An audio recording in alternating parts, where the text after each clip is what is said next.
નહીતર આજથી હું એમ માનીશ કે મેં અહીંયા દેવ નહીં પણ કોઈ પથ્થર પૂજ્યો હતો.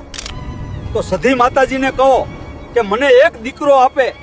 અને મુખી બાપાની આટલી અરજી સાંભળતાની સાથે તો વીરભણ રાવળને સિંધની સધી 16 કળાએ ધૂણવા ઉતરી અને કહ્યું, હે મુખી, આજથી માંડી અને 9 મહિના અને 13મા દિવસે તારી પત્નીને જો દૂધના ફેણ જેવો દીકરો આપું ને તો એમ માનજે કે આજની વેળાએ એક વીરભણ રાવળની સધી બોલી હતી બાપ.